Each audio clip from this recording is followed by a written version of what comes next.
Hi నమస్తే welcome back to our channel మన ఇంటి అభిరుచులు. నేను మీ రోజా. ఈరోజు మన వీడియోలో 15 నుంచి 20 రోజుల దాకా నిల్వ ఉండే పులిహోర తాలింపు ప్రిపేర్ చేసుకుందాం. ఇది ముఖ్యంగా బ్యాచిలర్స్కి హాస్టలర్స్కి చాలా యూజ్ అవుతుంది. వీడియోలోకి వెళ్దాం. ఫస్ట్ ఒక ప్యాన్ పెట్టుకొని ఆయిల్ హీట్ చేసుకోవాలి. ఆయిల్ కాస్త ఎక్కువగానే పడుతుంది. ఎంత ఎక్కువ ఆయిల్ వేసుకుంటే అంత నిలువ ఉంటుంది. ఆయిల్ కాస్త హీట్ అయిన తర్వాత దీనిలోనే ఆవాలు కాస్త చిటపటలాడిన తర్వాత పచ్చిశనగపప్పు, మినప్పప్పు, వేరుశనగ గుళ్ళు వేసి ఫ్రై చేసుకోవాలి. ఈ ఆయిల్లోనే ఒక 2-3 మినిట్స్ ఫ్రై చేసుకుంటే కంప్లీట్గా ఫ్రై అయిపోతాయి.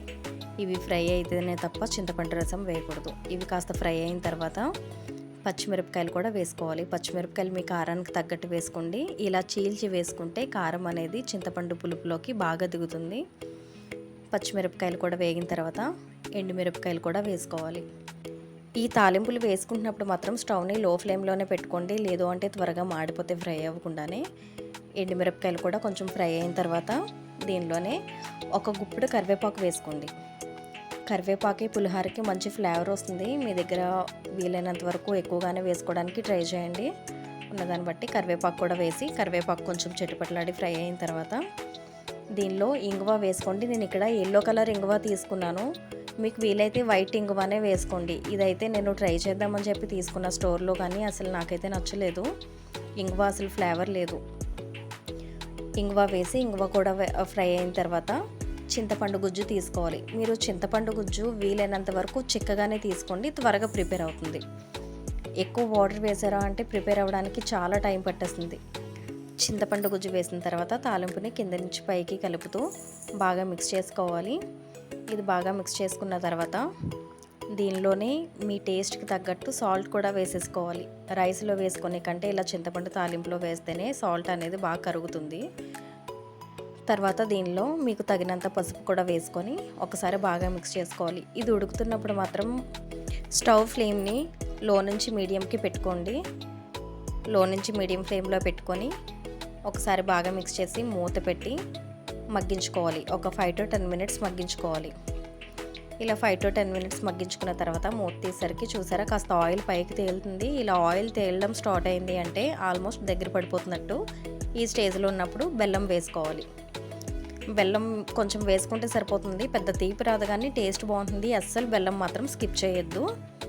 మనకి గుడి స్టైల్ రావాలి అంటే బెల్లం కంపల్సరీ వేయాలి. ఇంగువ, బెల్లం ఈ రెండు మోస్ట్ ఇంపార్టెంట్.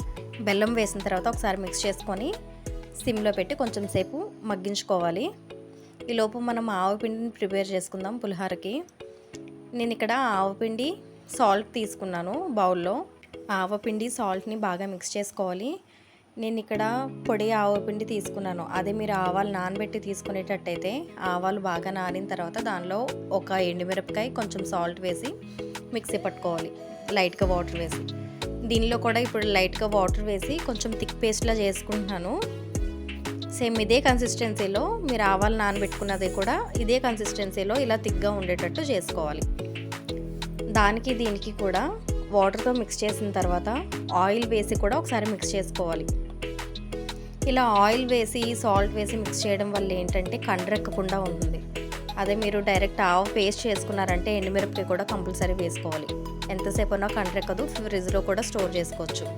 ఇలా ఆవపిండిని బాగా మిక్స్ చేసుకున్నాక పైన కొంచెం ఆయిల్ వేసి వదిలేయాలి. ఇప్పుడు చూడండి పులిహోర బాగా మగ్గిపోయింది. కంప్లీట్గా ఆయిల్ మొత్తం తేలిపోయింది పైకి. ఇంకా స్టవ్ ఆఫ్ చేసి రైస్లో కలిపేసుకోవచ్చు. నేను మీకు చూపించడం కోసం మాత్రమే రైస్లో మిక్స్ చేసుకుంటున్నాను. మీరు పులిహోర కోసమే రైస్ వండినట్టయితే రైస్ ఉడుకుతున్నప్పుడే కొంచెం ఆయిల్ వేసి కొంచెం పలుగ్గా వాచుకోండి, బాగుంటుంది. నేను నార్మల్గా ఇంట్లో వండిన రైస్ కాబట్టి కొంచెం ఇలా స్టిక్కీగా ఉన్నట్టు అలా ఉంది. మీరైతే కొంచెం ఆయిల్ వేసుకోండి. ఇలాగ పులిహోర తాలింపుని కావాల్సినంత రైస్లో వేసి బాగా మిక్స్ చేసుకోవాలి.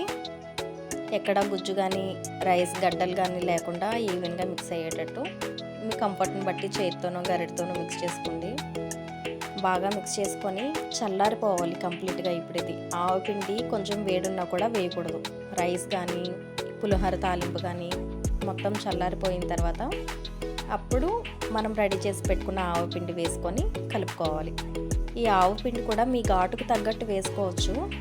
ఇదేం ప్రత్యేకించి ఇంత క్వాంటిటీ రైస్కి ఈ రేషియోలో తీసుకోవాలన్నట్టు ఏముండదు. మీ ఘాటుకు తగ్గట్టు తీసుకొని బాగా మిక్స్ చేసుకొని మిగతా ఆవు పిండి ఏమన్నా ఉంటే ఎయిర్ టైట్ కంటైనర్లో పెట్టి ఫ్రిడ్జ్లో స్టోర్ చేసుకోవచ్చు. 3-4 రోజులు నిల్వ ఉంటుంది. అంతకు మించి ఇంకా ఎక్కువ అంటే చేదొచ్చేస్తుంది. ఈ పులిహార గుజ్జు కూడా బయట అయితే 15-20 రోజుల వరకు, ఫ్రిడ్జ్లో అయితే నెల పైగా కూడా నిల్వ ఉంటుంది. ఇంటికి దూరంగా ఉన్న వాళ్ళకి పులిహార అంటే బాగా ఇష్టం ఉన్న వాళ్ళకి ఇది చాలా యూజ్ అవుతుంది. మీరు తప్పకుండా ట్రై చేయండి. Thanks for watching.